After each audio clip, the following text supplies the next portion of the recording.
Picture a frozen edge of Europe. A land where the sun refuses to rise in winter and the ground is hard as iron. For centuries, this was not a place of wealth. It was a place of survival. Let us go back in time.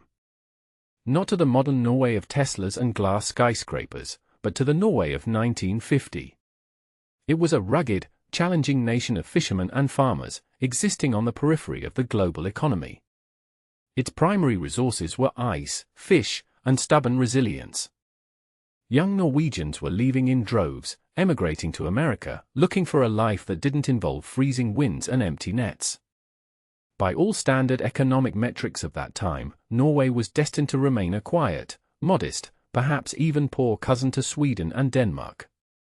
They had mountains, they had water, but they had no capital. Then, everything changed.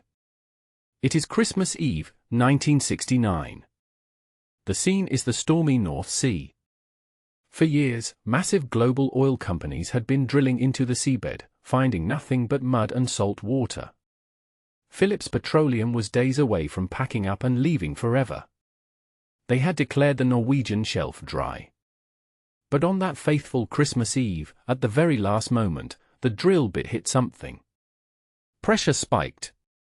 The Ekofisk field. It wasn't just oil. It was an ocean of it.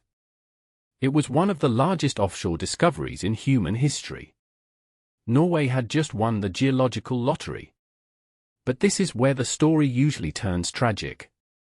History is full of nations that found oil and destroyed themselves. It has a name, the resource curse. Look at Venezuela, look at Nauru, look at countless other nations where sudden wealth led to corruption, massive inflation, and the destruction of other industries.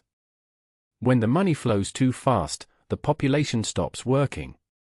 The government stops listening. And when the oil price crashes, the nation collapses. In Oslo, the politicians were terrified. They were students of history. They asked themselves a radical question: how do we prevent this money from destroying us? They turned to an outsider. A man named Farouk al-Qasim, an Iraqi geologist who had moved to Norway for love. Together with Norwegian policymakers, they drafted the 10 Oil Commandments. The core idea was radical self-control. Commandment number 1, the oil belongs to the people, not private companies. Commandment number 2, we will extract it slowly. We will not flood the market. Commandment number 3, we will not spend the money. This sounds insane. Imagine winning the lottery and deciding not to touch a cent of it. But that is exactly what they did. In 1990, Norway passed a law to create the Government Petroleum Fund. The idea was simple, yet profoundly difficult. The oil revenue would not go into the national budget to build palaces or lower taxes to zero. It would be taken out of the country entirely. They recognized a fundamental truth: the oil did not belong to the politicians of today. It belonged to the Norwegian people, including those who hadn't been born yet. It was a savings account for eternity. Phase 2, the financial empire. They created Norge's Bank Investment Management. Instead of keeping the cash in a vault, they invested it. They bought shares in Apple, Microsoft, Nestle, and thousands of other companies.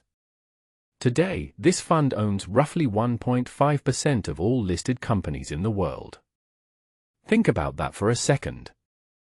If you walk down a street in New York, London, Tokyo, or Berlin, the chances are Norway owns a piece of the shops you see, the office buildings above them, and stocks in the phones in people's pockets.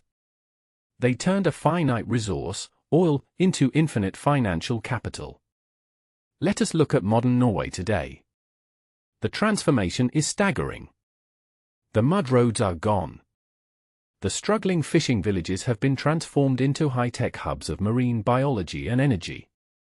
Oslo is one of the fastest-growing cities in Europe, a masterpiece of modern architecture like the opera house that rises from the fjord like an iceberg.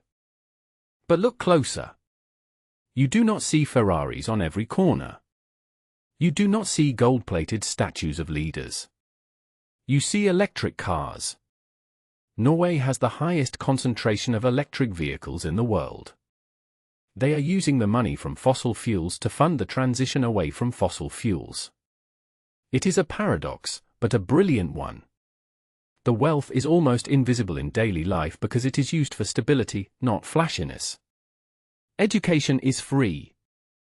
Healthcare is world-class.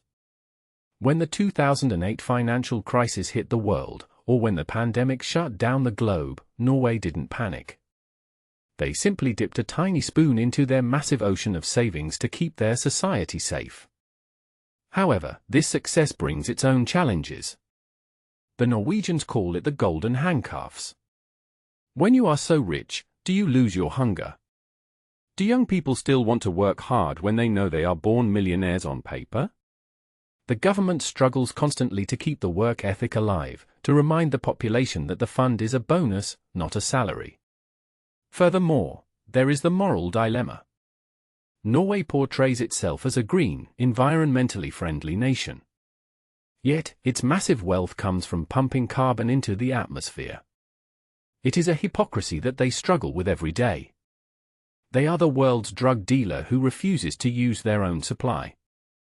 Despite these contradictions, the Norwegian model stands as a beacon. It proved that human wisdom can be more valuable than the resources in the ground. From the freezing decks of wooden fishing boats in the 1950s to the boardrooms of the world's largest sovereign wealth fund today, Norway didn't just get rich. They got smart. They proved that the greatest wealth of a nation isn't what lies underground, but the discipline of the minds above it. This is the story of the frozen north that bought the world.